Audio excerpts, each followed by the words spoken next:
నాగర్ కర్నూలు జిల్లా కొల్లాపూర్ పట్టణంలో సైబర్ నేరాలపై పోలీసులు అవగాహన కల్పించారు. సైబర్ నేరాల బారిన పడకుండా తగు జాగ్రత్తలు తీసుకోవాలని కొల్లాపూర్ సిఐ మహేష్, కొల్లాపూర్ ఎస్ఐ రుషికేష్ తెలిపారు. ఈ సందర్భంగా సిఐ మహేష్ మాట్లాడుతూ సైబర్ నేరాల నుంచి తప్పించుకోవాలంటే వ్యక్తిగత వివరాలు గోప్యంగా ఉంచాలని అన్నారు. అపరిచిత వ్యక్తులతో సోషల్ మీడియాలో స్నేహం చేయరాదని, గూగుల్ ద్వారా బ్యాక్డోర్ ఉద్యోగం అంటూ వచ్చే వెబ్సైట్లను, ఫోన్ కాల్స్, ఈమెయిల్స్ ను నమ్మవద్దని హెచ్చరించారు. ఫేస్బుక్ ప్రొఫైల్ ను లాక్ చేసి ఉంచాలని సూచించారు. Paytm bank account, SIM card update చేయమని వచ్చే మెసేజ్ కాల్స్ కు స్పందించవద్దని తెలిపారు. బహుమతులు గెలుచుకున్నారని వచ్చే ఈమెయిల్స్, మెసేజ్లను అస్సలు నమ్మొద్దని అన్నారు. ఫోన్ ద్వారా వచ్చే ఏవైనా ఆఫర్లకు మీరు ఆశపడితే మోసపోతారు, జాగ్రత్త అంటూ కొల్లాపూర్ సిఐ మహేష్ హెచ్చరించారు. ఎవరైనా సైబర్ నేరగాళ్లు మీకు తప్పుడు మెసేజ్లు పంపించిన హెల్ప్ లైన్ నంబర్ 1930 మరియు డయల్ 100 కు కాల్ చేసి పోలీసులకు సమాచారం ఇచ్చి సురక్షితంగా ఉండాలని కోరారు.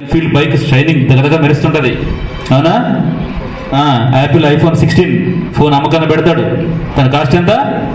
ఒరిజినల్ కాస్ట్ అయితే 1,20,000, 1,30,000 ఉంటుంది. ఇప్పుడు ఎంత పెడతాడు నీకాడు?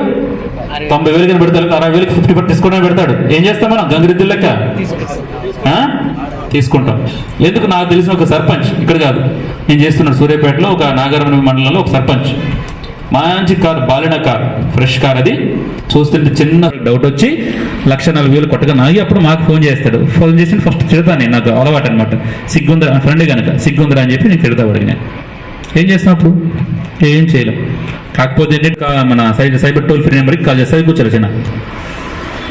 ఇప్పుడు వెనుముక స్ట్రాంగ్ ఉండాలి, ఓకేనా? వెనుముక స్ట్రాంగ్ లేదనుకో మోసలేసరికి ఎలా ఉంటుంది తెలుసా? ఎలా ఉంటావు అలా ఉంటుంది. కానీ అప్స్టాక్ కానీ కొద్దిగా మంచి అకౌంట్ యాప్స్ ఉంటాయి, దాని ద్వారా లాగిన్ అవి మనం అకౌంట్ క్రియేట్ చేసి మనం ట్రాన్సాక్షన్ చేసి మనం గేమ్ స్టార్ట్ చేయొచ్చు అనమాట, షేర్ మార్కెట్.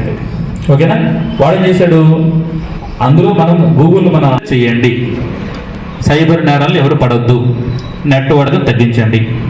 వన్స్ సైబర్ నేరాలు ఇరుక్కున్న తర్వాత అందులోంచి మనం బయటికి పడలేము. ఓకేనా? మీకు తెలిసి ఎగ్జాంపుల్ ఒక షాప్ ఉంటుంది, ఒక వ్యక్తి మీ దగ్గరకు వస్తాడు. మీ దగ్గరకు వచ్చేసి, సార్ ఇట్లా మాకు 1 lakh క్యాష్ కావాలి, మా డాడీ హైదరాబాద్లో ఉన్నాడు ఎమర్జెన్సీలో, మీకు ఫోన్పే కొడతాడు, మాకు 1 lakh ఇవ్వని అంటాడు. ఆ అబ్బాయి వచ్చేసి సరే కొట్టండి అంటారు. 1 lakh రూపీస్ మీ అకౌంట్లో క్రెడిట్ అవుతుంది. ఎగ్జాక్ట్లీ క్రెడిట్ మన అకౌంట్కి 1 lakh రూపీస్ ఇచ్చారు, పంపించారు.